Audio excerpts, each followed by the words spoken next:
This is the second video devoted to the suite in A minor by Jean-Nicolas Geoffroy. I will be performing the following movements: Gavotte I, Gavotte II, Menuet, Gigue, Passacaille, and Chaconne sur 4 notes. In the introduction to the first video, I mentioned that in some cases the scribe appears to have lumped together several movements of the same tonality into a suite. In the case of the suite in A minor, for instance, there are 7 gavottes in addition to several other dance types like a basque and a canari. Since I wanted the suite to have a more unified character, I decided not to play every single movement, and I hope that listening to the movements from both videos will present a cohesive work. Another theme from the first video I will continue to address here is the quality of Geoffroy's music, or more precisely, what makes his music both fascinating and difficult to approach. My main argument is that I do not concur with a negative assessment found in some scholarly publications, and that Geoffroy's music is instead permeated by a wonderfully inventive and distinctive language.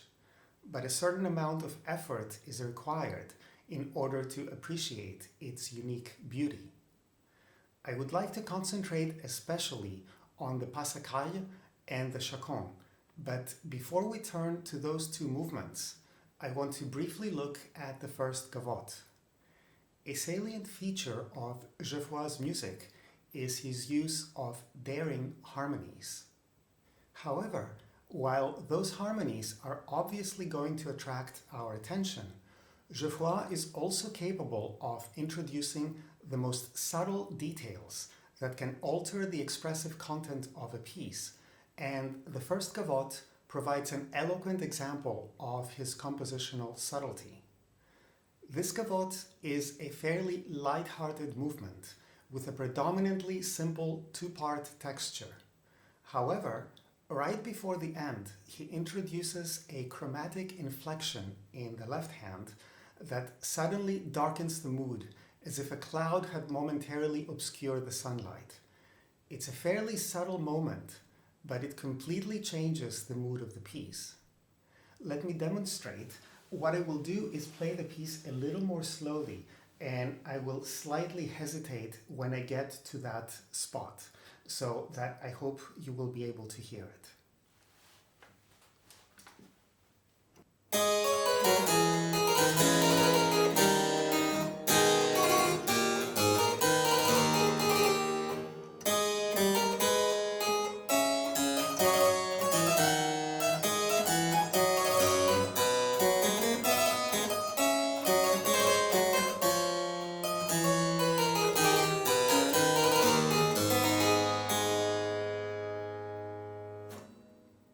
So it's this moment right here. It's very, very subtle, but I think it's very, very beautiful, and it shows us a different side of Geoffroy. So not just the daring harmonies, but this kind of compositional subtlety where a slight change can really alter the expression of a piece. Let's turn to the Passacaille. Incidentally, I also recorded and discussed this piece back in 2019, but here I will approach it from a slightly different analytical perspective, and of course the recording you will hear is also new. A Passacaille consists of a series of variations over a repeating bass pattern and is usually in triple meter. I have mentioned in previous videos that if we were to generalize a bit, German composers tend to stick to the pattern fairly consistently, while French composers tend to transform it so that the pattern can almost disappear behind its transformations.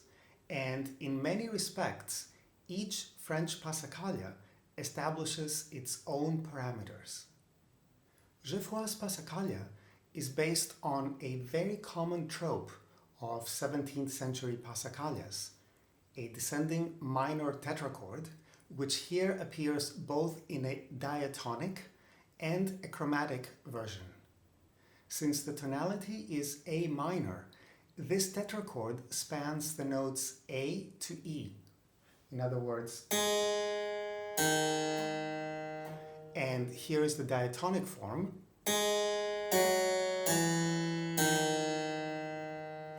and here is the chromatic form.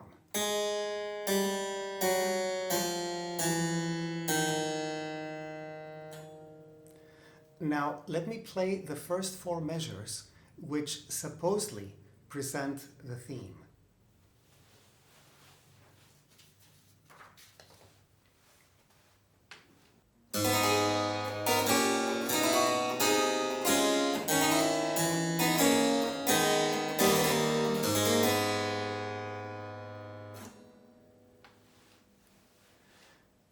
You would be perfectly justified in wondering exactly why I think that the bass pattern is a descending tetrachord when clearly the bass is actually ascending from A to E and even momentarily reaching up to F. In other words, the bass is doing this.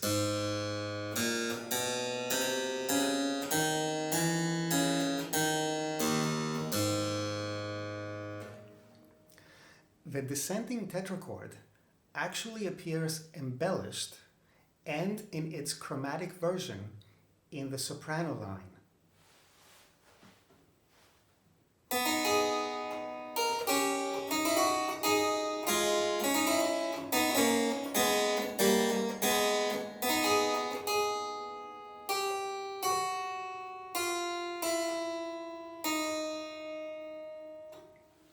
So, in other words, it's right in there. Before you say, this is not how Passacailles work, please bear with me for a couple of minutes.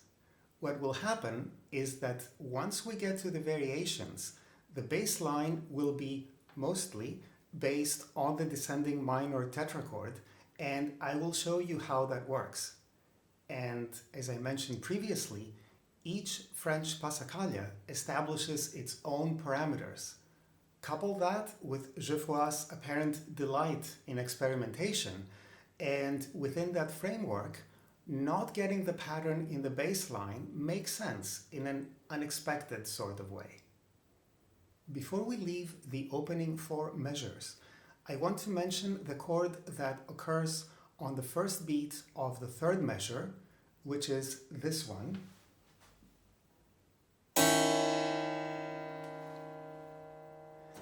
The dissonance formed between the E and the F is even more daring, considering this is the first beat of the measure. But regardless of how surprising it may seem, it also makes sense harmonically speaking. This is one more instance of Geoffroy using a ninth chord, this one built on D, which in terms of the home key of A minor is a subdominant chord. In other words, what I mean by this is that if we actually take all those notes, we end up with this kind of chord. And since it starts on D, it's a subdominant chord. And the progression that follows is entirely logical. The subdominant ninth is followed by a 2 diminished chord, which leads to a cadential 1-6-4 to 5, and then followed by a tonic chord. As I mentioned previously, in the first and second variations, we get the descending minor tetrachord in the bass in its chromatic version. In both instances, it is embellished slightly different each time. So the first variation is this one.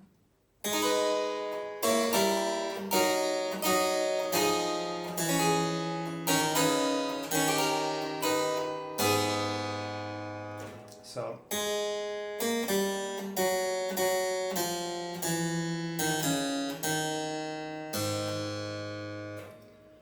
in other words, it's in there within that progression. And then in the second variation, it's almost the same.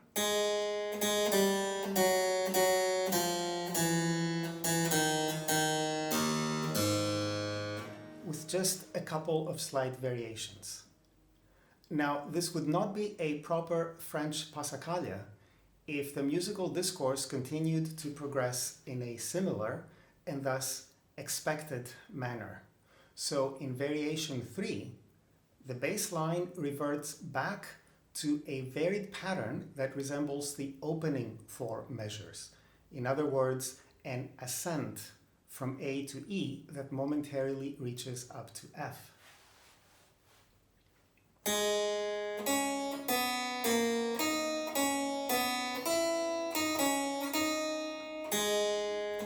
And if I play it,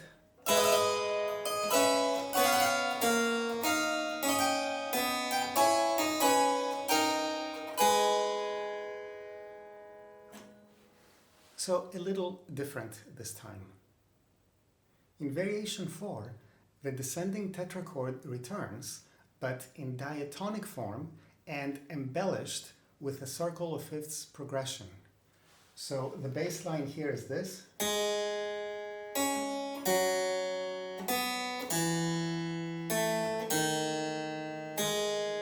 And of course the diatonic form of the tetrachord is right here. Now, let me play the entire variation plus the right hand, in other words.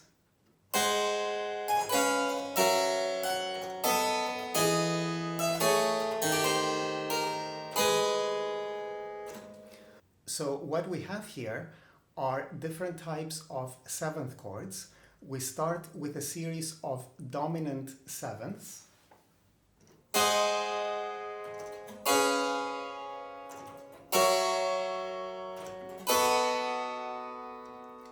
Then we move to major sevenths.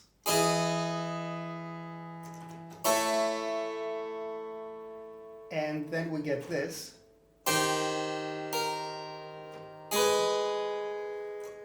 Now this last one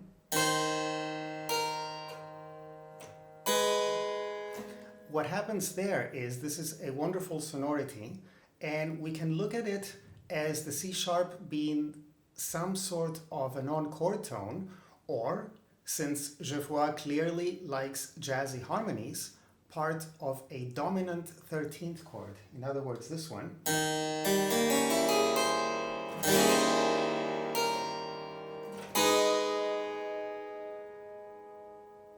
That cadences in the tonic. In variation 5, we revert to a chromatically descending tetrachord. However, a surprise awaits us down the road, because once we reach the end of the 4th measure, where we expect the variation to end, the variation is not going to end. Let me play it and you will see what I mean.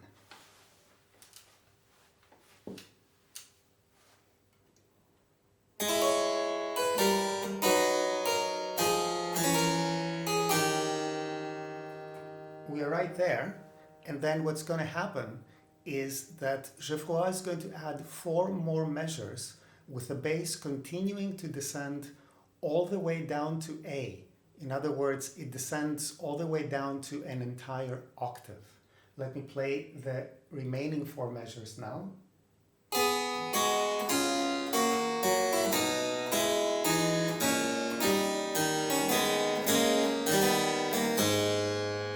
So now we've gone all the way down to A.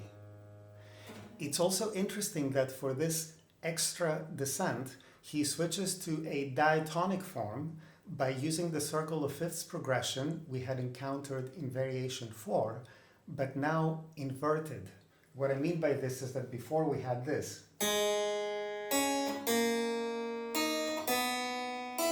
And now it's.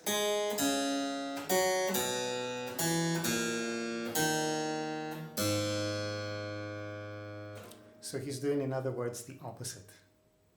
Variation 6, which is the last variation, uses the same descending octave pattern, now presented in a semi-chromatic version, and again occupying 8 measures. But in contrast to the previous variation, the right hand begins with a chromatic ascent, thus moving in contrary motion to the left hand. So we start this way.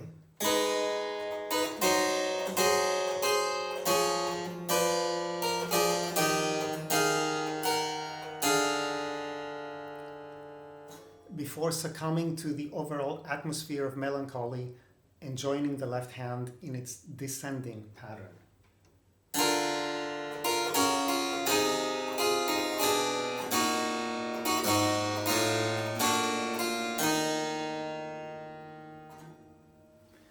And we should always keep in mind that a descending minor tetrachord usually symbolizes sadness and despair. And now onto the Chaconne. I already posted a performance of this piece a couple of months ago and explained some of its peculiarities, but I want to look at it here again in a little more detail. And of course, the recording you will hear in this video is new. Before I start discussing its features, I want to give you an impression of what it feels like to encounter this piece for the first time by simply playing it all the way through. We do get a clue from the title, Chaconne sur 4 notes, that the piece is based on a 4-note motive, but this is basically it. So here's what it sounds like at a slightly slower tempo than the final performance, because I'm trying to pretend I'm playing this piece for the first time.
My first reaction after playing the piece was, okay, now what exactly did I just play?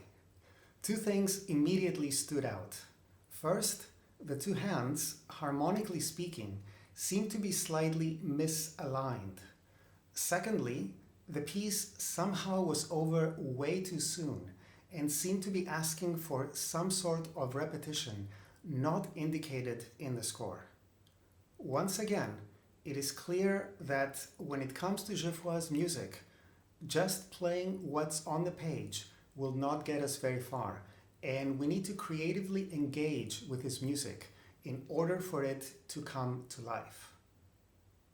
First, let's look at how this piece is put together. We have an ostinato bass that is basically repeated every 4 measures.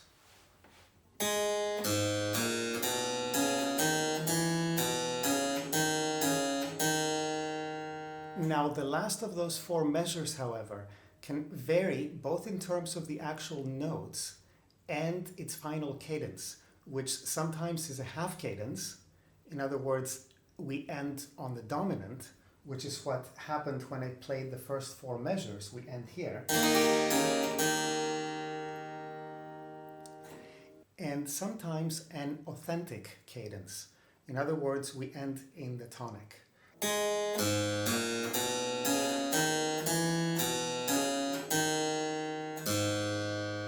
So that's what happens at the end of measure 8.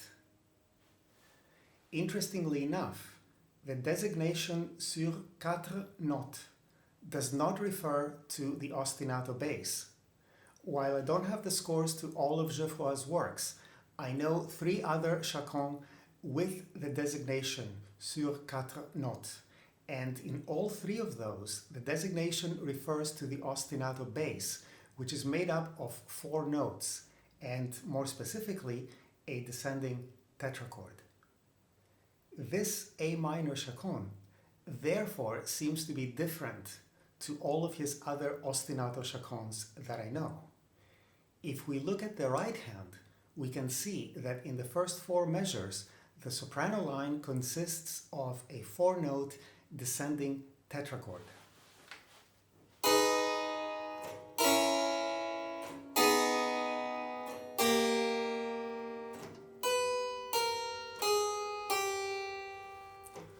So the designation must refer to the soprano line.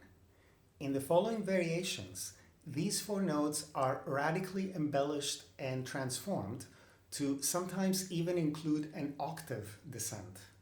However, we saw a similar procedure in the Passacaille, so these types of transformations should not come as a surprise.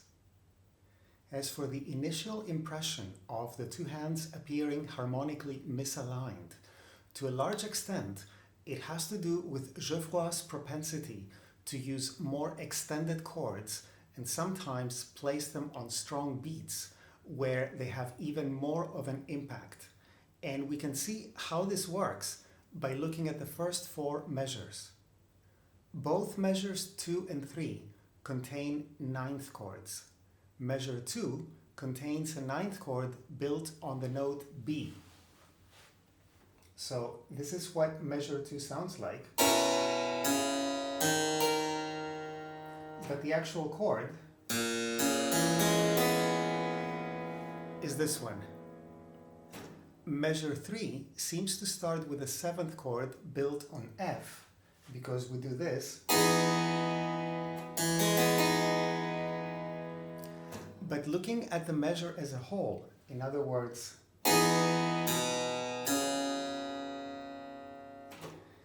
at least I see it as a 9th chord built on D. In other words, this one. Following this logic, the harmonic progression of the first 4 measures makes perfect sense. We have 1 principal chord per measure, 1 for each of the 4 notes of the soprano line, with a progression from the tonic chord to a 2 9th chord, a subdominant 9th, and a dominant. So what it all comes down to is this.